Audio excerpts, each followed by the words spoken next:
Hi ಸ್ನೇಹಿತರೆ, ನಾನು ನಿಮ್ಮ ಪ್ರೀತಿಯ ಕಲಾನಿ. ಸ್ನೇಹಿತರೆ, ಇವತ್ತು ನಾನು ನುಗ್ಗೆ ಸೊಪ್ಪಿನಿಂದ ಒಂದು ಪಲ್ಯ ಮತ್ತು ಅದೇ ಸೊಪ್ಪಲ್ಲಿ ಸ್ವಲ್ಪ ಹುಳಿ ಸಾರನ್ನು ಮಾಡ್ತಾಯಿದ್ದೀನಿ ಸ್ನೇಹಿತರೆ.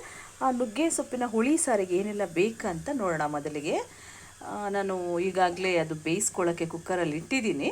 ಅದು ಬೇಯೋವರೆಗೂ ನಾವು ಈ ಮಸಾಲೆ ಎಲ್ಲ ರೆಡಿ ಮಾಡ್ಕೊಳ್ಳೋವ. ಓಕೆ, ಇದು ಮೊದಲಿಗೆ ಹುಣಸೆಹಣ್ಣು ಸ್ವಲ್ಪ ಹಾಕಿದ್ದೀನಿ, ಮೆಂತ್ಯ ಕಾಳು ಸ್ವಲ್ಪ ಹಾಕಿದ್ದೀನಿ, ಆಮೇಲೆ ಪುದೀನ, ನೆಕ್ಸ್ಟು ಕೊಬ್ಬರಿ ಒಂಚೂರು, ಕೊತ್ತಂಬರಿ, ರುಚಿಗೆ ತಕ್ಕಷ್ಟು ಉಪ್ಪು, ಬೆಳ್ಳುಳ್ಳಿ, ಶುಂಠಿ, ಆಮೇಲೆ ಇದಕ್ಕೆ ಖಾರಕ್ಕೆ ಎಷ್ಟು ಬೇಕೋ ಅಷ್ಟು ಖಾರದ ಪೌಡ್ರ್ ಹಾಕ್ತಾಯಿದ್ದೀನಿ. ಆಮೇಲೆ ಸಾಂಬಾರು ಪೌಡ್ರ್ ಅಂತ ಬರುತ್ತಲ್ಲ, ಸಾಂಬಾರು ಪೌಡ್ರು ಒಂದು ಸ್ಪೂನು 2 ಸ್ಪೂನಷ್ಟು ಸಾಂಬಾರು ಪೌಡ್ರ್ ಹಾಕ್ತಾಯಿದ್ದೀನಿ. ಆಮೇಲೆ ಈರುಳ್ಳಿ, ಆಮೇಲೆ ಟೊಮೊಟೊ ಹಾಕ್ತಾಯಿದ್ದೀನಿ ಸ್ನೇಹಿತರೆ. ಅರಿಶಿನ ಹಾಕ್ಕೊಂಡು ರುಬ್ಕೊಂಬಿಡೋಣ. ಮಸಾಲೆ ರೆಡಿಯಾಗಿದೆ.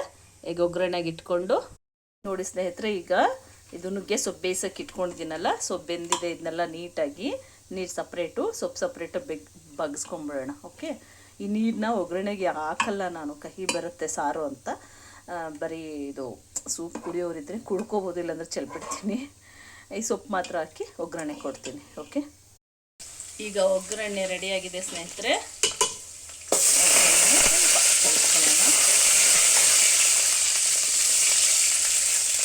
ಒಗ್ಗರಣೆ ರೆಡಿಯಾಗಿದೆ.